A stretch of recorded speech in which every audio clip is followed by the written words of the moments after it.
And the Rolla Hippo Foundation, that's Luke. That's Luke. Oh, thank you for telling me. I'm Yeah. going to move him over right away. Okay. Hello, Evie. How are you? I'm good. Hi, guys. Good, good. It's good to see you. Yeah. And Julia, I'm going to move you over now as well as a panelist so that when we're ready, you're on the side that you can speak. Mayor will let you know when it's your turn. Luke. Well, I have after 7 o'clock, so You have a term. and we have quorum.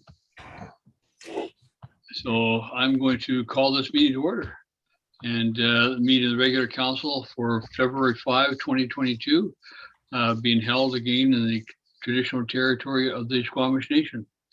And call the meeting to order. I have 11:02 p.m. Sorry, 7:02 p.m. It's not quite that late yet. We'll get there, I'm sure. So I ask for council approval of the agenda, please. Councilor Kroll, Councilor D'Andrade, thank you. All in favor? Thank you very much. Right now, we're a light crew. Councilor Kroll, Councilor D'Andrade, myself, and Youth Councilor Evie Clark. We're here, so we have a quorum, so we will proceed with the meeting. So the first item is the adoption of the minutes from March 15, 2022. Did somebody move the adoption of the minutes? Councilor Kroll, Councilor D'Andrade, thank you. All in favor of adoption? Thank you. Is there any business arising from those minutes? Seeing none, we'll move straight to proclamations. The first one being National Volunteer Week for April 24 to 30th of 2022. And Luke, I'll call upon you, Mr. Borsterman, for the Rolla Hippo Foundation and the Rotary Club. So, yes. Did you want me to say something? I do want you to say something. Yes, because I'm madly looking for the proclamation. Yeah. Well, obviously being involved with the Rotary Club and the president of the club this year, you really begin to understand how important volunteering is to the good health of the community. And I could launch off on all kinds of examples of how that volunteerism turns into real action. But the one I want to emphasize is the current one, and that is pretty well the whole Sunshine Coast getting behind the whole Ukrainian humanitarian relief efforts. And I am blown away, because when we first came to the table with it, we just assumed our club would get involved. And we find now that we're just one of hundreds of people who have basically dedicated to this. So I love volunteerism. It's alive and well on the Sunshine Coast, believe me, and it's great to see. We can be very proud of that as a community. Yes. Yeah. Okay. Now I have the proclamation, and like I said at the previous two meetings today, I am without some front teeth right now. So if I lisp over a couple words, please be patient with me. It's not intentional. I could wear a mask, but I'll try not to smile. Okay, so the proclamation for the office of the Mayor, William Beamish, in recognition of National Volunteer Week. Whereas the town of Gibsons joins other cities across the province and nation to pay tribute to community volunteers during National Volunteer Week. We celebrate and applaud the amazing efforts that volunteers put forth each and every day. Volunteers make a difference in our neighborhoods, schools, churches, faith-based organizations, community and civic groups, and government agencies. Volunteers are an invaluable resource and are at the heart and soul of our city, country, and nation. And whereas the town of Gibsons recognizes that citizen action is key to meeting the needs of citizens and accomplishing community goals, the town facilitates opportunities for citizens to get involved in all aspects of community life by developing public and private partnerships and encouraging creative leadership and civic engagement. It is important that the town empowers and challenges residents to get involved and connect to the myriad opportunities available and be at the center of the change they want to see. And whereas during this week, we call on all citizens and organizations to help us thank, celebrate, and recognize the contributions of all volunteers. Now therefore, I, William Beamish, Mayor of Gibsons, do hereby proclaim April 24 to 30, 2022 as Volunteer Week in the town of Gibsons. Proclamation 2022-05 dated April 5, 2022. Thank you, Luke, for bringing this forward. And we'll make sure that you get a signed copy of this to the Rotary Club. So thank you. Thank you very much for participating in this, and on with your meeting. Thank you. Yeah, thank you. In the past, we've hoped to have a volunteer event. I hope we can do something at some point in this year. Obviously, things are opening up. I know that we have nothing specifically planned at this time, but perhaps as the weather gets better, we can do something for our volunteers. So thank you. Thank you. Thank you very much. Thanks. Okay, on now to Child Care Appreciation Month for May 2022, and Julia Black with Capilano University. Welcome, Julia. Nice to see you. Thank you. I'll let you say a few words. Share a few words. Yes, Okay. yeah. Sure. Thank you. Well, I really appreciate the invitation to be a part of this and your commitment to early childhood and recognizing May as Child Care Month. Thank you for that. Early childhood educators engage in very complex work, the complex work of working with communities, with children, with families. And we are looking forward to kicking off in the next few weeks a campaign to raise awareness about the work of early childhood educators, the important role that early childhood care and education plays within communities such as your own, and celebrating the work of educators at the varied centers that are in your community. So this is an excellent opportunity to sort of kick off that move and really invest in making visible and known this work within early childhood in your community. So thank you for that. Thank you, Julia. Do you want to expound a little bit on what your training plans are for early child education in the Sunshine Coast? Sure. We still have plans underway, but we've made a commitment to the fall of 2022 to be more visible on the Sunshine Coast within the Kalahai campus. And we are offering in-person classes as well as online. We have been offering only online for the last few years due to COVID-19, but we're sort of committing to being back and present in the community and reaching out to early child educators in the community to upskill their training. So working with early child educator assistants, getting them enrolled in an ECE program, as well as upskilling early childhood educators who have that qualification into moving into their infant toddler or their inclusive practice specialization.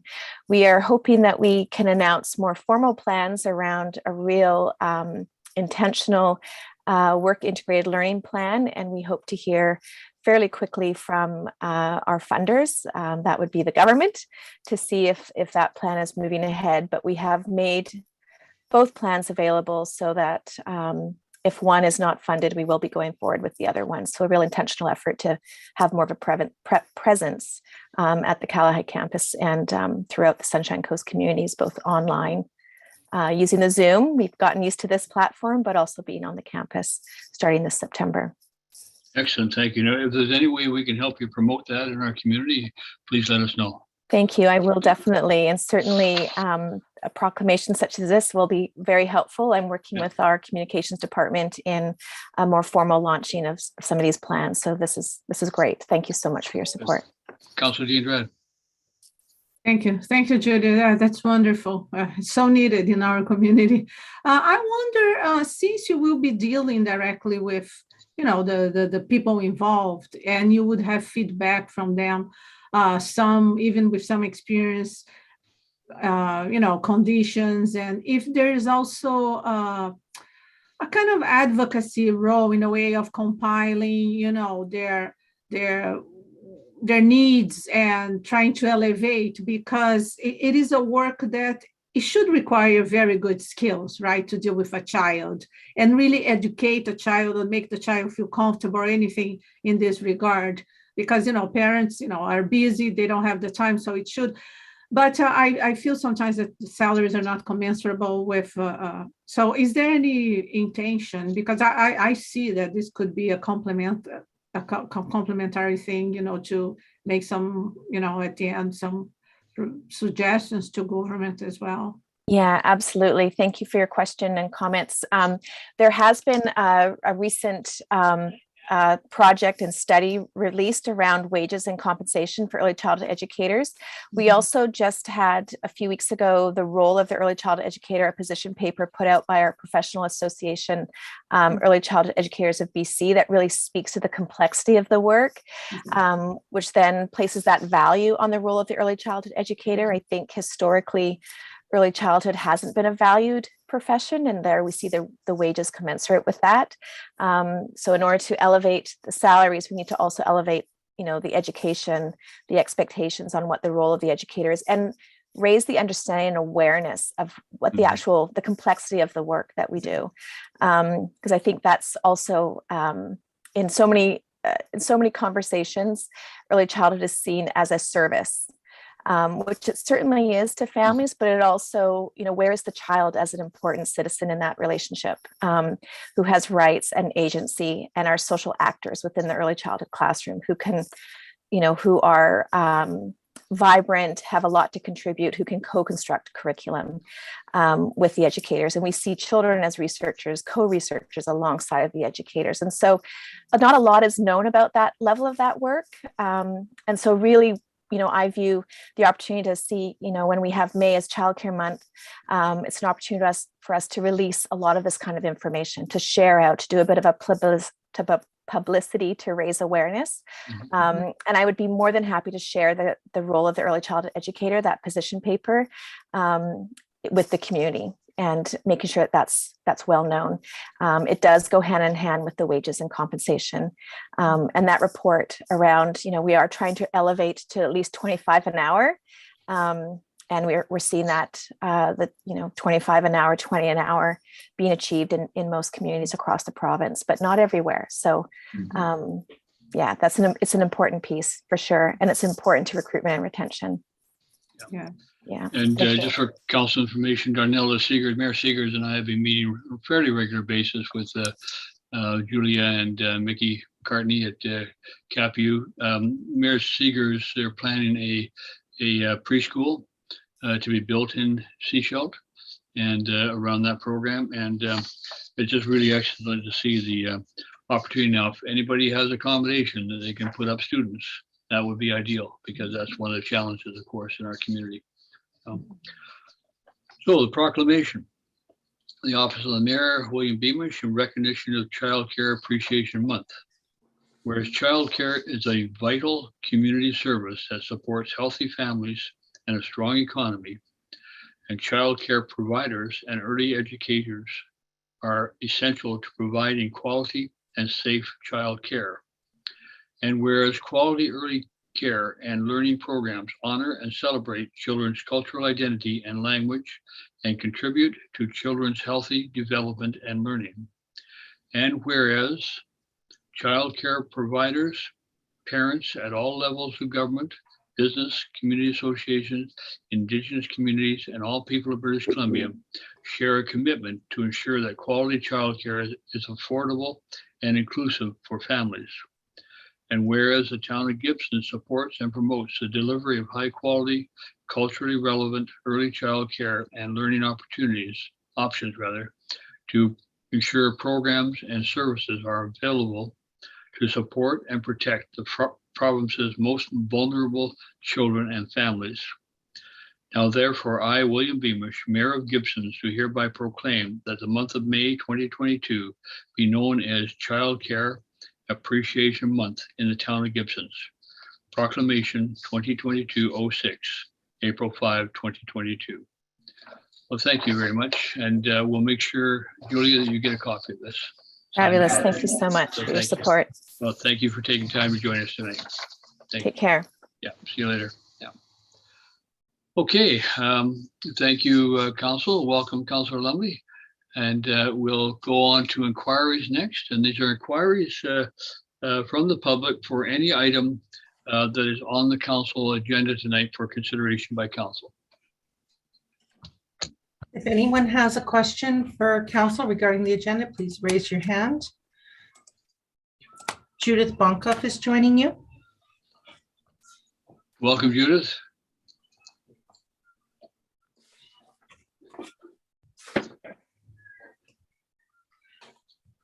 Yes, there you are. Thank you. Hello, good evening, Mayor and Council.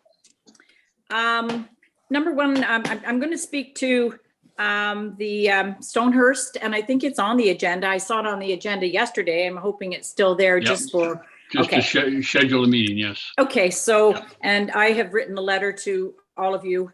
And so first of all, I'd like to thank you from the last meeting where you are going to take this project back to planning, and you're going to have a meeting with the planning department. And I'm really thankful for that. I really appreciate that. I think it's where it needs to go. To me, I'm wondering how. Yeah, okay, thank you. There's a question. How does a project get to this level with so many hours of staff time and be so out of sync with what the town needs? Like, is there not a better process so that so much time isn't wasted? Well, I know we're not going to enter into a full conversation about this, but certainly it goes through planning, it goes through our planning advisory committee, and the people have the right to move their projects, to have their projects move forward. And then they get to council, and council has the right to be the sobering thought of those things and say, no, does this project actually meet our requests, requirements, needs, strategic plan objectives? And that's where it's at right now. And that's why council is asking for a review of it. Okay, so I understand. And one more question, if I can, it's a question. I'm Okay. going to refer to Donna Thomas, who mentioned you were doing the Holland lands and about public land. And I wrote a letter, and I want to know if, referring to my letter, will there be a referendum on whether you can sell our public land? No, we did, as you'll recall, we went out to the community some time ago with a survey. My question would be whether that survey, the information we had in that survey is still relevant relative to the proposal. But we surveyed the community. We got over 300 responses back on that, and which I think that at this point in time is not a referendum. I mean, we can sell public land. That's not a question. We have the right to sell public land, but we did the survey. Let us work our way through the project now and take a look at it. Okay, I will. I just was asking if you had to have a referendum. All right, Thank you. thank you very much then. Thank you very much. Thanks. Thank you. Bye-bye. Thank you. Mayor Beamish, you have one more. Thank you. Donna Thomas is joining you by phone. Hello, Donna. You're muted there. I don't know. Yeah, there you go. Okay. Welcome, Donna. Am I unmuted? You're fine. Yeah, we can hear you. I'm shrieking away with my croaky voice. I would like to know if it was possible for me to get a copy as a citizen, or even borrow a copy of the position paper from the ECE, the Early Childhood Education, that we just heard from just now. When we receive it, we certainly make it available to you. Oh, yes, and I wanted to say that if the college, I've been told by many people over time about how uncomfortable they are with their children's education. People automatically putting their kids in daycare. I think they felt that it wasn't the same as being raised by the parents. But what I was going to ask or suggest is that when you're meeting again with the people in the Cap College, and I forgot the name of it again. Yeah, Cap University. Yeah. Yeah. Anyway, when I was an early childhood educator, I was taking courses, and I invited my 14-year-old, or was she 15, to come with me and take one of the courses. And years later, she told me that if it hadn't been for that course, she wouldn't have had any idea how to look after her first child. It was early child psychology, I think. So what I'm thinking is that it doesn't matter who we educate. we should have those courses open for just people to come and take it, not in a part of a, as a part of a whatever. Anyways, I'm overdoing things here. Would you mention that to them? I will Just mention make- that to them as the opportunity. Yes. And when we received that proposal from Julia Black, we'll certainly share it. We'll ask permission to put it on our website if that's possible. Well, that'd be nice too. And I'll drop a copy off. Thank you. Okay, thank you very much. Thank you. Is there anyone else who wishes to address council? Please raise your hand. Mayor Beamish, I see no further hands raised. Okay, thank you very much. At this time, council, I'd like a resolution to receive all reports and correspondence on tonight's agenda. Council D'Andrade, Council Crowell, thank you. All in favor? Thank you very much. So we'll proceed now under committee reports, and the first is the 7.1, the committee of the whole, rather, March 15, 2022. And arising from that is the 7.1.2, scheduling a public committee for the whole for the regarding town Stonehurst. The recommendation that the committee of the whole be scheduled on March 30, 2022 at 4 p.m. to discuss the amendment to the official community plan and zoning bylaw for additions and alterations to the historic Stonehurst home, upgrades to English Park, and construction of 26 residents over the parking. Somebody care to move that? Councillor Crowell, thank you. Councillor Lumley, discussion on that? Hearing none, all in favor? Thank you. So mark your calendars, council. That's March the 30th at 4 p.m.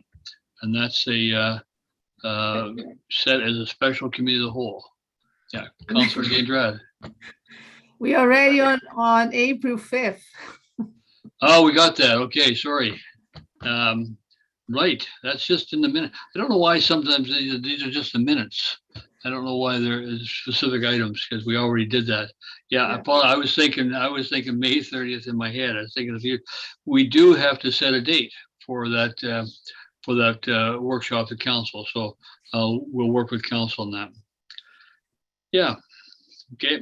Well, let's see if we get the next one right. Always confusing why that's there as a resolution. So 7.2, special committee of the whole, March 22. And again, we've received the minutes.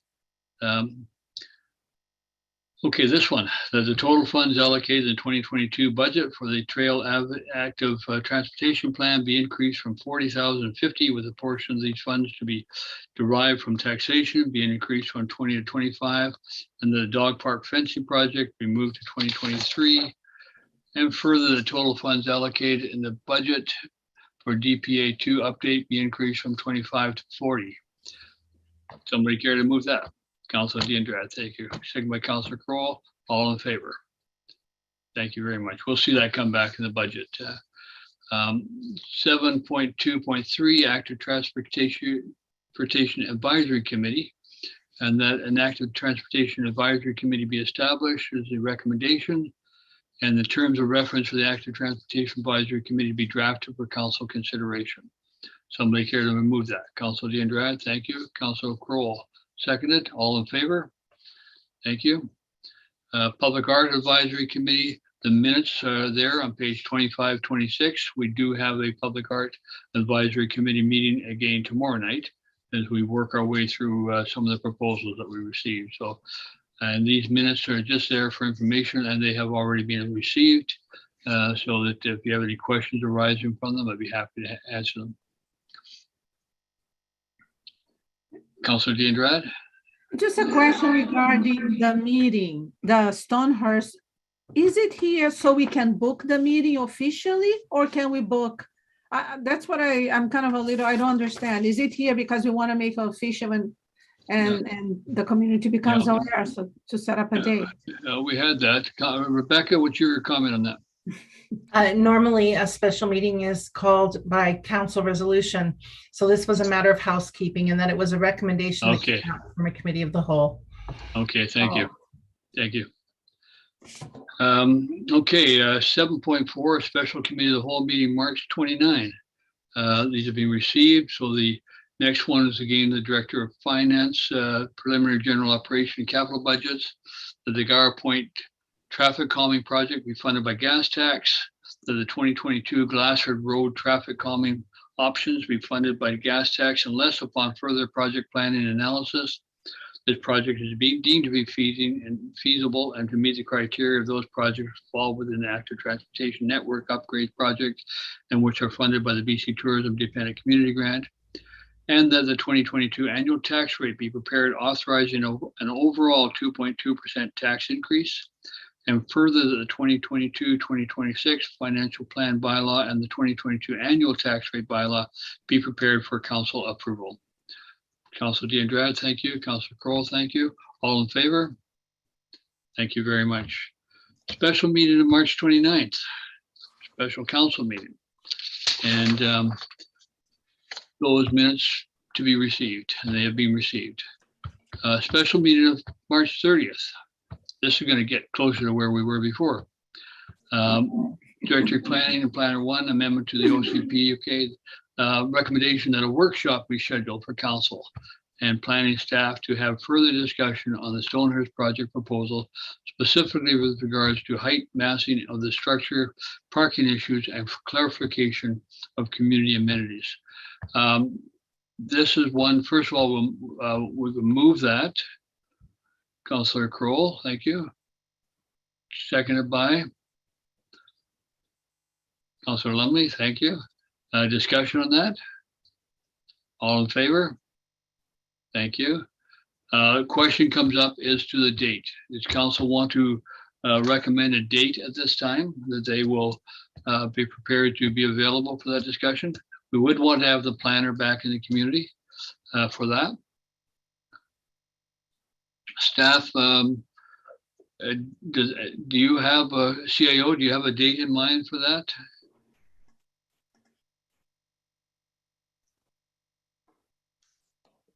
Through you, Mr. Mayor, we haven't sort of worked out a date at all, and I agree with you that it's good to get the director of planning on her back as Okay. well. Maybe we'll wait till she comes back to look at her calendar as well to see how busy she is. So, and but we should move that forward fairly quickly with the proponents. I'm sure being anxious to know which direction we're going to go in with that and other things. So, duly noted, Mr. Mayor. We'll follow up as soon as we thank can. you very much. Thank you. Committee of the Whole meeting April 5. That was today. We should remember this. We have recommendations regarding the temporary use permit for 1009 Gibsons Way and the adjacent property to the west. Doesn't have an address. And this is to notify the owners and occupants of neighboring properties and publishing an ad in the newspaper, and staff report back and comments, and further staff be directed to initiate the community notification process as outlined in the Council Policy 1.26 prior to providing comment to the Liquor and Cannabis Regulation Branch on the liquor license change for a permanent patio at 101 Brewhouse and distillery located at 1009 Gibsons Way and the adjacent property to the west. Somebody move that? Councillor Crowell, seconded by Councillor Lumley. It's been moved and seconded. Councillor D'Andrade, do you have a question?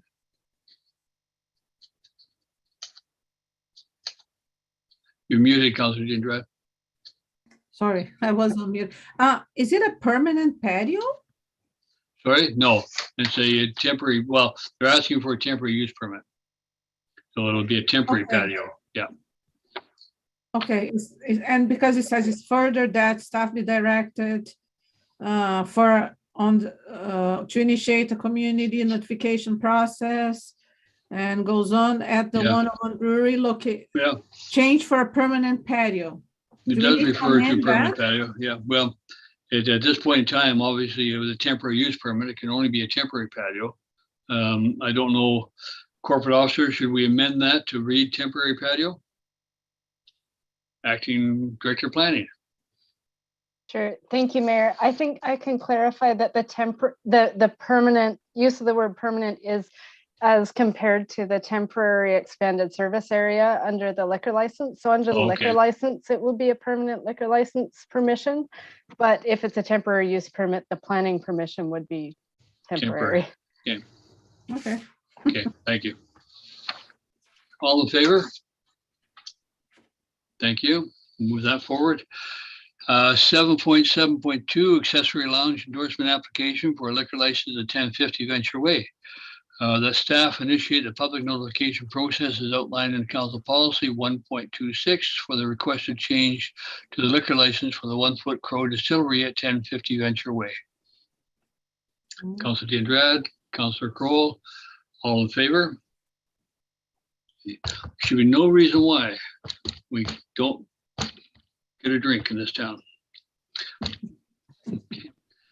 Administration reports. Director of Finance, this is a parcel tax roll. Do you wish to say anything about this, Director of Finance? Yes, thank you, Mr. Mayor. So just a brief update for council. This is an annual process you're probably quite familiar with by now.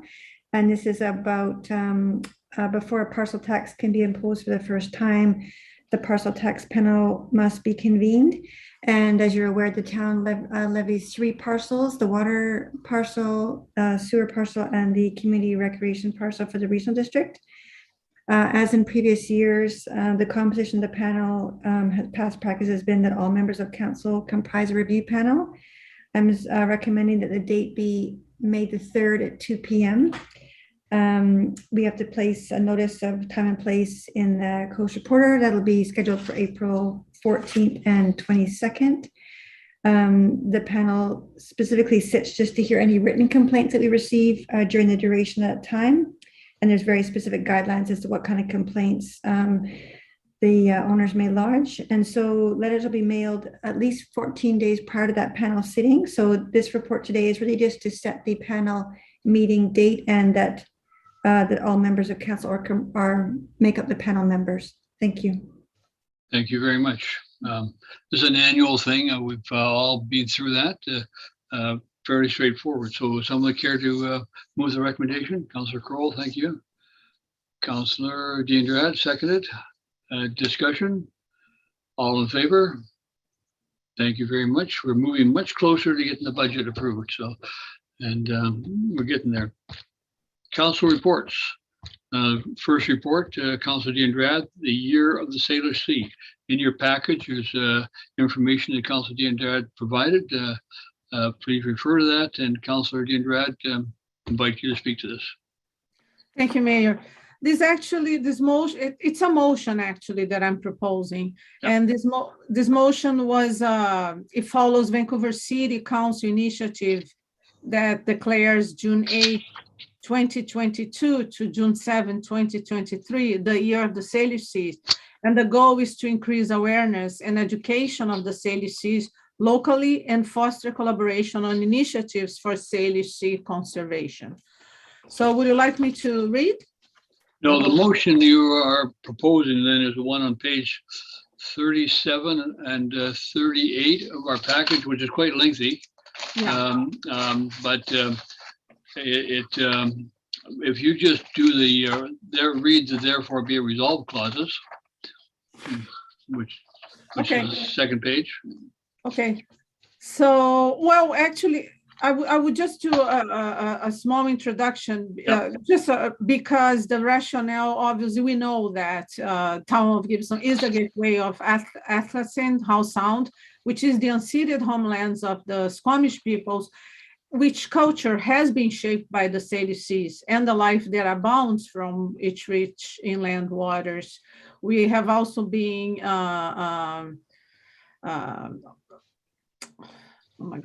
gained the status of a UNESCO Biosphere Reserve. But despite of this magnitude, this abundance of life, we have not escaped the negative impacts of population growth, coastal development, pollution, overfishing, climate change. And obviously, there's a lot of things that have to be considered if we want to overcome these issues. So sustainable stewardship and co-management of the Sailor Seas is crucial to assist in the ecosystem recovery while advancing reconciliation efforts with indigenous peoples through the use of traditional knowledge. So the interesting thing, there's a research that was done, like the Strait of Georgia, Strait of Juan de Fuca, and Puget Sound are collectively known as the Salish Sea. However, as of 2019, only 15% of British Columbians could identify the waters of the Salish Sea. Another interesting thing about the Salish Seas is the interjurisdictional nature of the area. So it's not managed by a single body. So I think the purpose of this educational campaign awareness, it's for people to start having a better understanding, right, of to lead to ultimately to a better ecosystem management and stewardship. So therefore, will be it resolved that the Town of Gibsons Council proclaim June 8, 2022 to June 7, 2023 as the year of the Salish Seas to join a collective effort to improve the health and management of the Salish Sea. That the Town of Gibsons Council directs staff to create a special column in the town's newsletter, The Year of the Salish Sea, to educate the public on how ongoing municipal projects such as the Healthy Harbor, Coastal Resilience, Sea to Source, White Tower Stormwater Pond, Surface Water Monitoring, Gooseberg Creek Improvement, etc., benefit the Salish Sea and its surrounding ecosystems. That the Town of Gibsons Council directs staff to explore opportunities to collaborate with local organizations, networks, and individuals taking part in the Year of the Salish Sea to raise public awareness about the importance of a revitalized and healthy Salish Sea.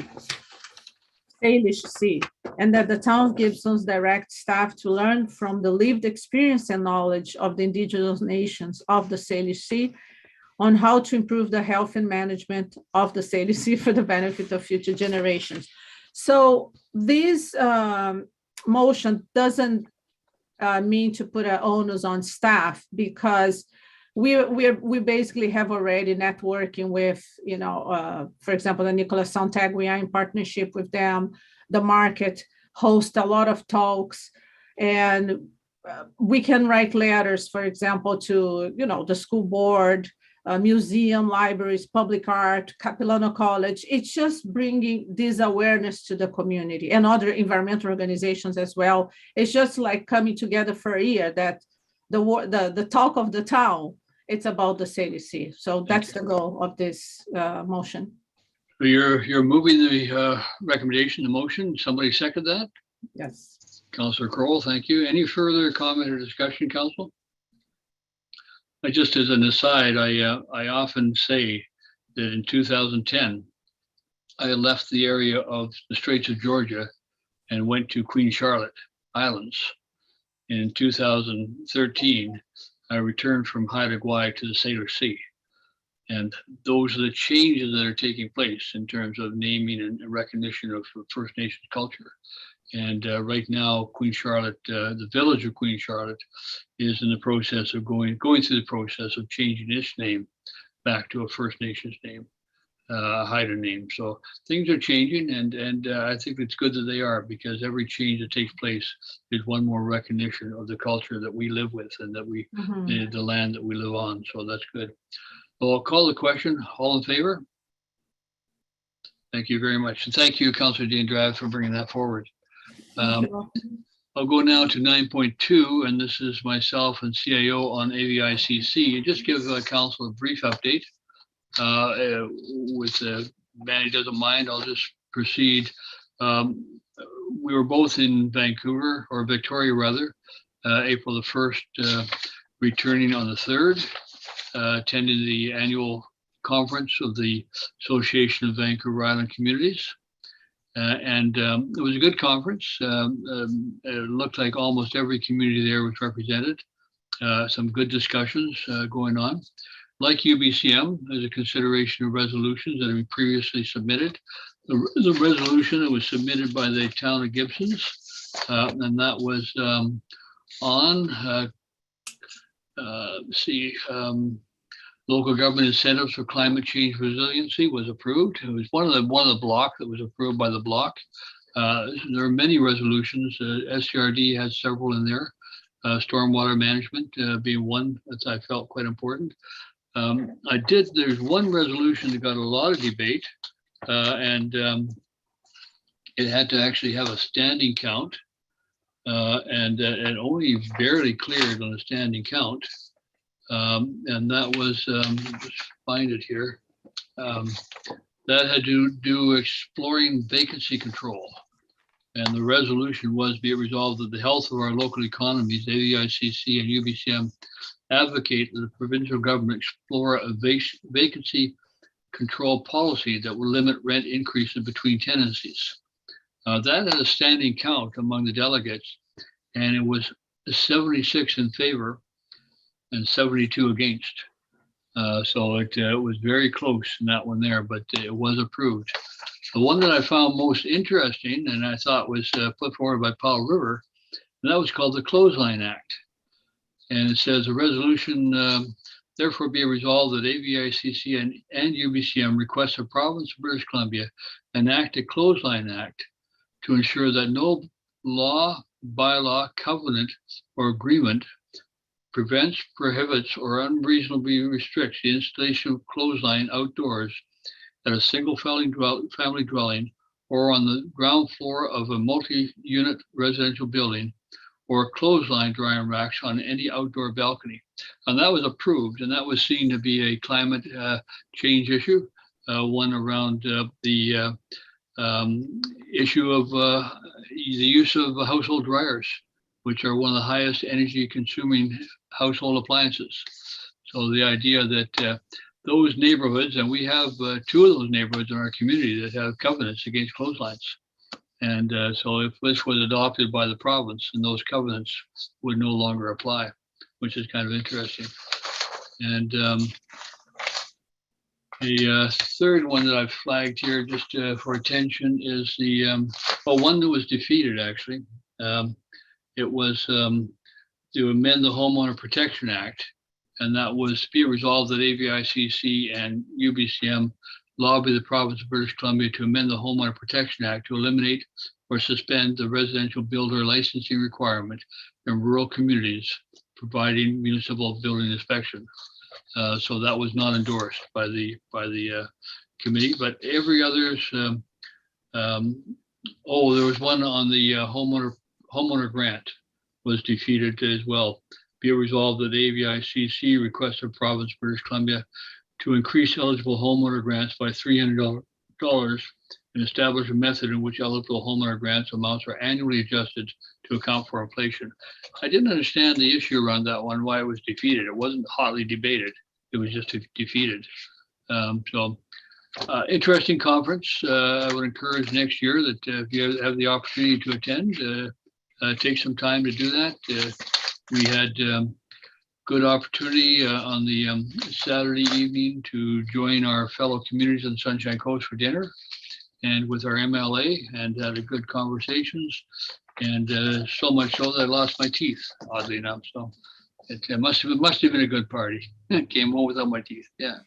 So, Manny, do you have anything to add to that? Through Mr. Mayor, I agree with you. It was a very good conference. It was, I believe, the first event post-COVID that municipalities came together. It was. And it was very warm and positive. It was sort of a limit, even the use of masks and so on was a little bit less intense than we see here on the coast, or even in Vancouver. I note that. But it was very good to be part of that. And it's always, even at times, more active than a BCM, the resolutions, as you're pointing out. And got a chance to watch most of that. It was good to see. So thank you, Mr. Mayor. Yeah, we had presentations by the Premier, by Honorable Josie Osborne and Nathan Cullen, and by the leader of the Green Party. So yeah, just an interesting time and good opportunity to meet our counterparts and from other communities. So it was good. Any questions, Council? Okay, see none. If anybody wants a copy of the resolution packet, and I've got to thank Amanda Short for her putting together. She put together an excellent package for me. All the resolutions are there. If anybody wants it, it's in my office. And thank you, Amanda, for your work on that and for organizing me. I always need to be organized. It is interesting, though, after 55, 57 years, returning to the Empress Hotel, where I actually started working as a bellman, a doorman, then a bellman, and then I carried on and did other things. But interesting after that length of time to go back there and see the changes in the hotel.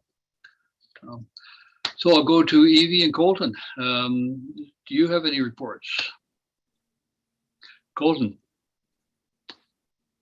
Yeah, so since the last meeting, actually, I didn't give my report last meeting, but since then, I have done a few things. So I think it was 2 meetings ago, Councillor Ladwig suggested that I look into promoting jobs across the school, jobs that have been impacted by COVID.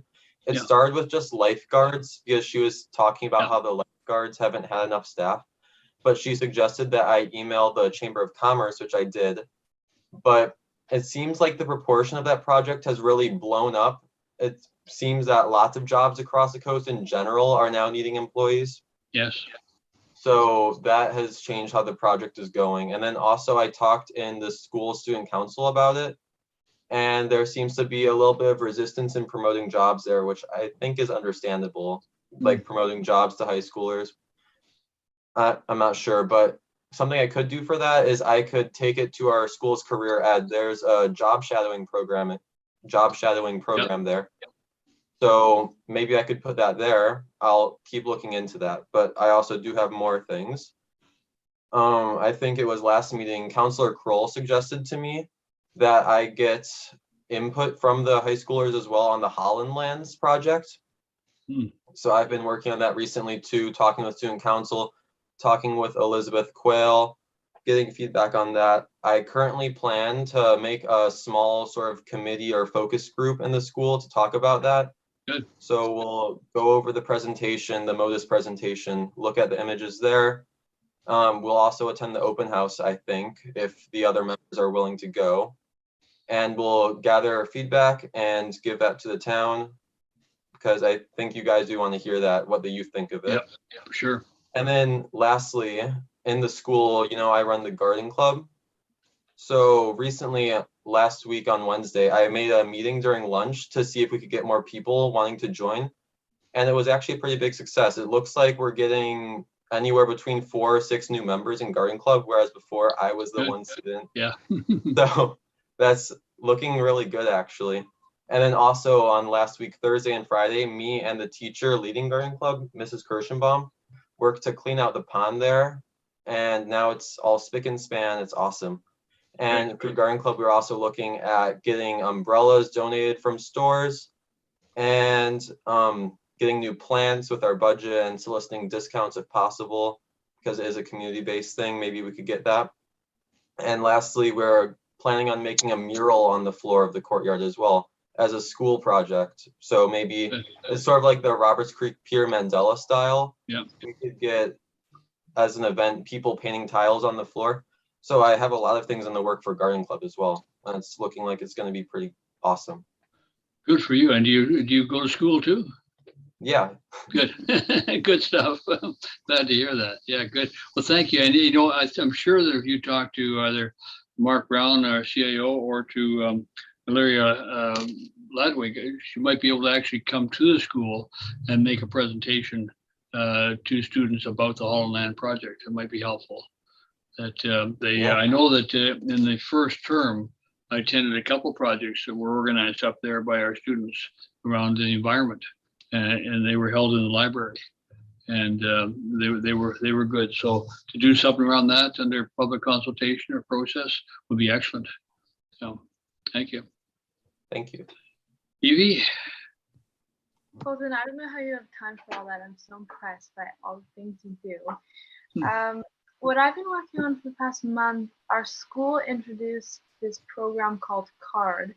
So we had these two they're university students come to our school, and CARD stands for Consent and Respect Discussions. And so it's this program they train, including myself, grade 11 and 12 students we took like it was 2-day training, and we talked all about consent and all about like the rules with it. And then we went to the younger grades and we taught the grade 8s and the 9s about the laws and rules of it. And yeah, so it's a program that's still going. We are having monthly meetings, and we're gonna try to keep it going throughout the school, and we're like planning scenarios. It's really good. I'm glad we're Good. It's cool. It's been really a success so far. Good to hear. Well, yeah, good. No, thank you both for your involvement. Councillors, any other councillors with a subject report to this meeting? Councillor D'Andrade? Thank you, Mayor. I participated on March 25th on the Ocean Watch Action Committee meeting.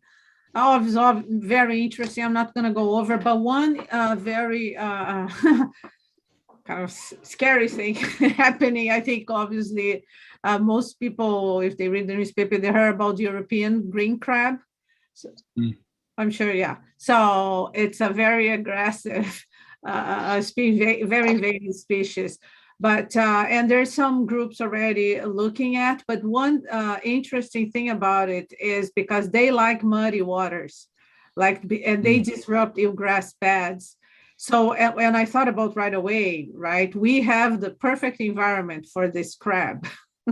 So I'll be talking to obviously to Manny and with the sound tag as part of their monitoring program to be watching for this crab, because we have the perfect environment to be invaded. Interesting. Yeah. Thank you. Yeah, no problem. Councillor Crowell? Thank you, Mayor Beamish. Not a lot to report. I attended the Deer Crossing Art Farm installation at the Sunnycrest Mall. It initially was only supposed to be there a weekend, and the mall extended the space to them to allow it to stay right through till the following Friday. So I think they did experience a lot better exposure than what they'd initially anticipated. I don't know if any of the other council members had the opportunity to attend it. It was a very moving installation. It sort of, really touched at the heart of the matter. And it was very interesting that some of the artists who created exhibits were also drawing from lived experience. So very worthwhile. I hope, I'm assuming we're going to be getting a report from Deer Crossing on the response they got. They were doing video interviews with some of the people that attended, some of the artists that contributed, and some people that have, personal living experience of being homeless. So there's still a trace of the exhibit in the center of the mall, but certainly very worthwhile installation. And I just wanted to applaud the Deer Farm Crossing for the work they did. It was very well done. Yeah. Thank you.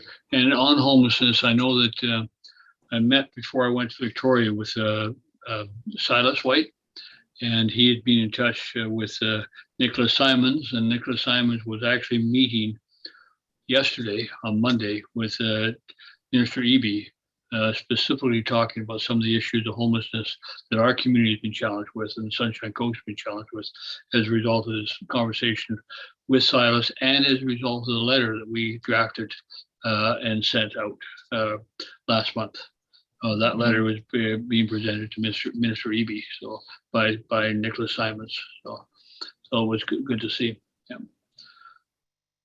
Okay, there not being anything else, we'll move forward to correspondence, and the correspondence be received. So is there anything on the files for the week of March 17 and 22nd that council wanted to bring forward? Councilor D'Andrade? Thank you. Mayor, I would like to bring forward, we had 2 letters of complaints about the RV park on 718 North Road. We have been having ongoing complaints about garbage, broken bottles, noise, fire risk, overdoses, and now overdose, not mentioning the appearance of the site. Today in a CAL meeting, we raised the issue of not complying with our own bylaws, and we were very carefully in making exceptions to avoid, this situation. The site is not complying with our zoning bylaw, and the reason we had an exception is because of the situation with affordable housing. However, the site continues to be without management oversight. This is a resident area and must be respected and cared as such. Residents are starting to be feeling unsafe in the area. So this is no longer acceptable, Mayor. I urge council to provide a solution to the situation. And people are complaining that, one of the letters complains that the more people are, perhaps seems that the RV is being divided, more people moving, but it's not a clean and quiet site. And we know about that. I understand that our bylaw goes there when there's a complaint, but it doesn't seem that the situation has changed in terms of trying to at least, improve. And I think we are getting to the point that when the community feels unsafe, I think we have a problem. And I think it's the obligation of council comes up with a solution. And I guess I'd like to see more specifics, and maybe we can ask our bylaw officer, because I go by there on a regular basis walking my dog.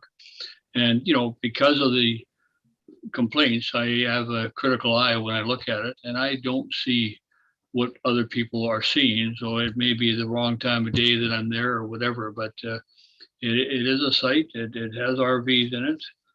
It's always been quiet when I've gone around. I think most of the people who go out of their work, and that's where they stay. So I think I want to deal with very specific instances, and maybe our bylaw officer needs to follow up with the complainants for those kind of specifics, so we know, because I have not observed the same thing, but then I don't live next to it. Exactly. Yeah. So.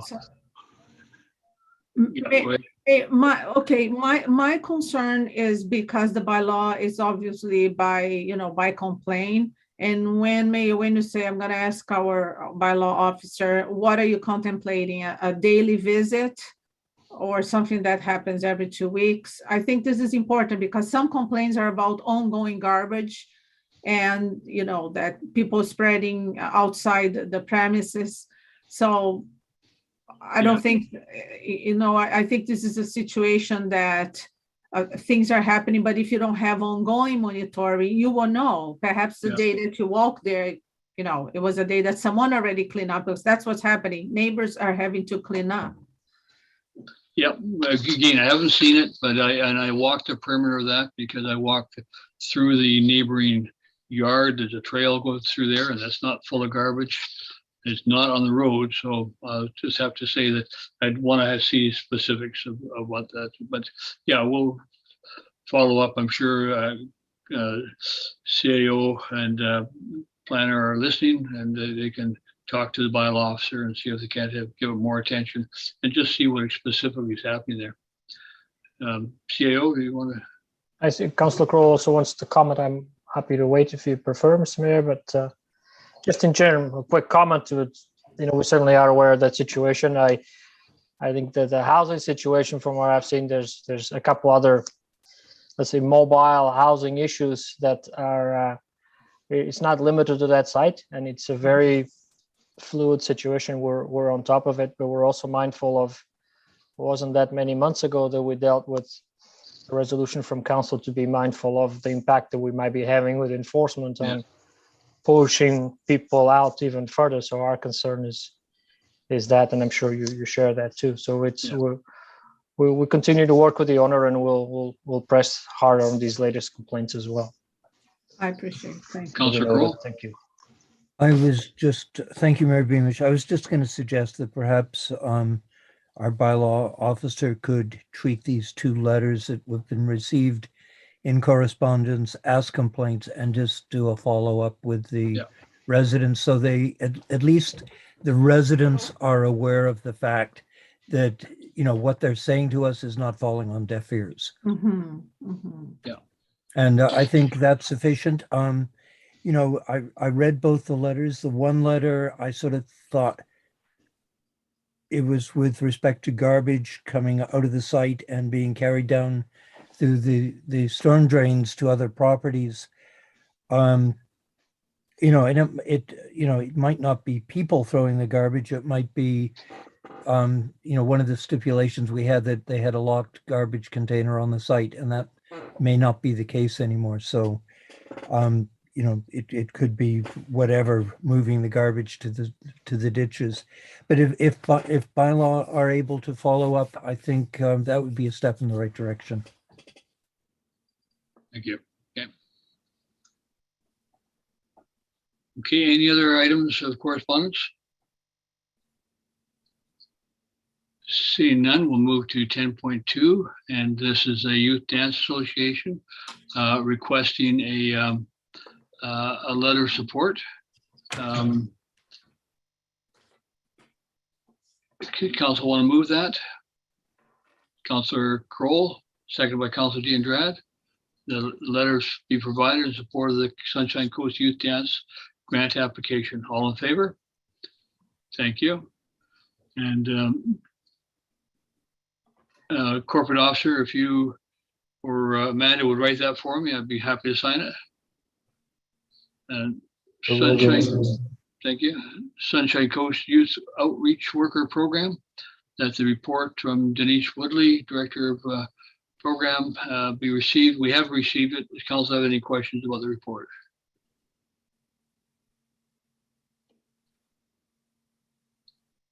Okay, seeing none. Unfinished business, we have none. New business, none. Notice of motions. Okay, none. We'll go next to inquiries again. So opportunity to ask questions. Yes, Oh, Mayor. there we are. Colton, go ahead. Okay, I was wondering if, because of the town council is going to be making an active transportation advisory committee, if that committee could include minors. I have some friends who I think would be interested in that. Good Or idea. does it, Yeah. Or does it have to be adult? No, they could be minors. They could be truck drivers. They could be anything. Yeah. Okay. Councillor Kroll got it. No, they could be youth, and I think that's an excellent idea. In fact, if either one of you wanted to be on that committee, that would be excellent. Do that, so that I think that'd be a good opportunity. So, yeah, your hand. And they just need to be Gibsons residents, right? Not necessarily. No, our students have not always been Gibsons residents, and I like them to see that they would be at one of our either the Elphinstone or the alternate school. But that's a big catchment area. Okay. Okay. So it's good to have that input. I appreciate you bringing that up. We'll make sure we follow through on that. And Councillor Ladwig actually has another project is on trails. Oh, yeah. Sunshine Coast Trail that would benefit from the same thing. In fact, it might roll into the same type of project. That'd be good. So, thank you. Mayor Beamish, you're joined by Mark Evans. I see him there. I was trying to ignore him, but I see him there. Mark, welcome. Thank you, Your Worship, Mayor, Council. With the budget coming to a close, I was just wondering if Council had heard of anything or had proposals, or if any council member was aware of a proposal to mount a webcam and anemometer in the harbor and be available for viewing on the Gibsons website, and the town of Gibsons website. Go to Councillor Kroll. I think he knows something about this. Thank you, Mr. Evans. This is an initiative that was brought forward by the Gibsons Yacht Club.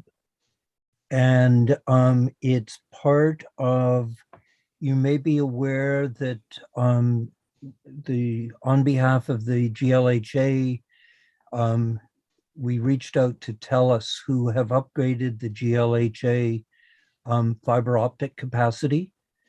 And with that upgrade, there is the potential now that they can mount a webcam and weather information pertinent to this area, and it would be available both through the town website and also the weather network.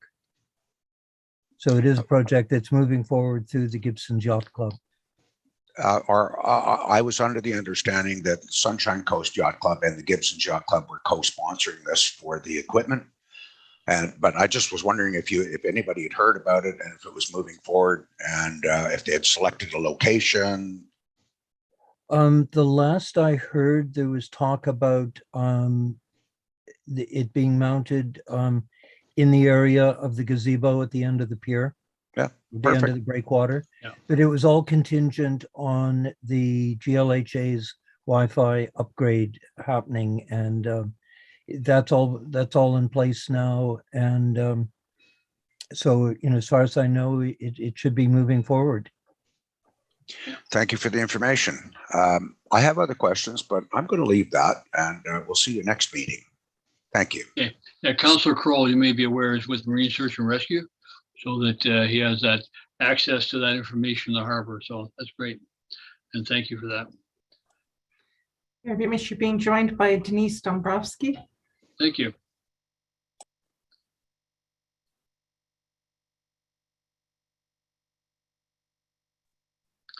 Denise, welcome.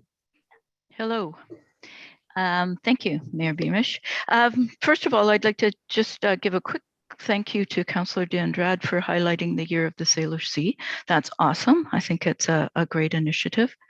And secondly, I'm really happy to hear that you're having discussions about following town bylaws.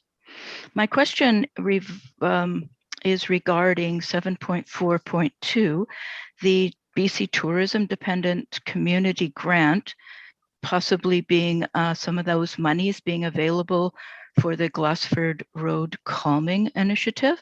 I'm just wondering how much money that would be, what would that involve getting money out of that? Where are we on that process? I'll have to refer to the CAO on that. It's a grant. I think I was on that particular resolution, it was just to look and see if that was possible. I don't know if that's had that chance yet, since we just passed that resolution tonight. So, okay. I'll go to the CAO. Through you, Mr. Mayor, we were waiting for confirmation of that. So that we, from finances, to look more into detail of that. As we look at the Glassford project, I think so there's two projects here. One is this grant that we got, and how that a portion of that gets attributed to Glassford Road, and there were some questions around from council and from Mrs. Dombrowski and others about how does that get split between the different projects. And so we're still working through that process and looking to summarize all that's been done on Glassford and bring you back a report to resume that conversation, which somewhat incomplete from the last discussion. Yeah, and I believe that's the active transportation part of the Glassford project. Is that correct?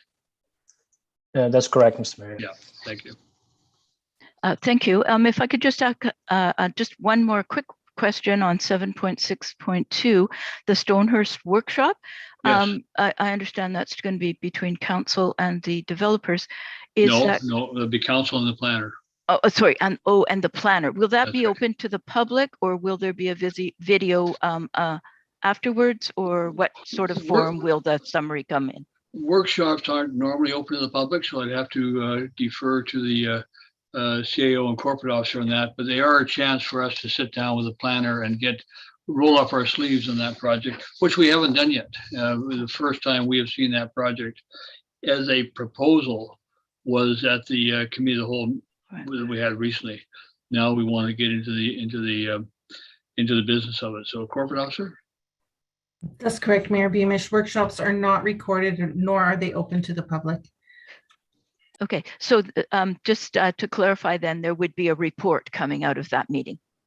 There would be action coming out of that meeting. You probably see that in the form of how we then respond to the developer. Perfect. Great. Thanks very much. And Mayor Beamish, I did get the joke about the miners. Thank you very much. Thank you. Thank you. I gotta watch my smiling. Councilor D'Andrade. Thank you. Just on that note of workshop, I just want to highlight that during a workshop, we don't make decisions. That's correct. That's correct. It's an information opportunity to discuss through a project. Thank you for that clarification, Councillor D'Andrade. And Mayor Beamish, Judith Bonkoff should be joining you now. Okay.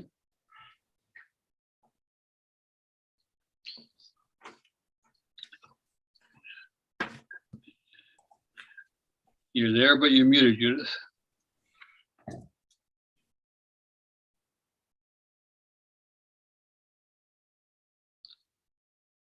Judith, I think you lost your Zoom or something's lost. I don't know. Hi, can you hear me? I think, Judith, you're sharing your screen. Uh-oh. Oh, Can sorry about that. You see, stop sharing your screen? I'm on another computer. I'm sorry, I apologize. I just guess, can I get rid of that? I'll see if I can do that for you. You go up to the top and exit off or something. Okay. There you go. Good. Got it. Thank you. Oops. I'm sorry, one more question. Again, Mayor and Council, I'm going to go back to the Stonehurst if I may. Just asking how a petition, a survey, a very simple survey sent out a year and a half ago with 300 possible respondents, because you can actually respond more than once, because I have. I hate to say it, but there you go. And I just want to know how that can persuade you to sell public land. It's not enough. It was in the summer. It's just not enough. I wonder why you think it is enough. 300 people. Well, it's probably one of the highest responses we received on anything we put out there. But it's an indication to council. It's not a direction to council. It's just an indication to council as to what the views are. Now, that being said, you know that I expressed my concern the other night that the project has changed since we put that out. And I would want to be very rigorous and to say that we ask questions based upon a certain amount of information or certain understanding, and that understanding changed in the proposal. We will also be considering the validity of that response. All right, thank you. Thank you. Well, you're going to miss me next year, aren't you? If anyone else has any questions, we're about to wrap up inquiries. Mayor Beamish, I don't see any more hands raised. Okay, well, thank you very much. And thank you for all the inquiries. And thank you, members of the public, for participating and sticking with us tonight. We are going to go to an in-camera session now. And I have a request from council, a motion to close the meeting. And this is under section 91M, section 13(1) of the Freedom of Information and Protection of Privacy Act of the Community Charter. M being a matter that is under another enactment, as such, the public may be excluded from the meeting. Okay, so motion for that, council? Councillor Lumley, Councillor Crowell, all in favor of that? And again, staff and members of the public who joined us and youth councillors, thank you very much for being with us tonight. And we look forward to seeing you at our next council meeting. So thank you. Take care.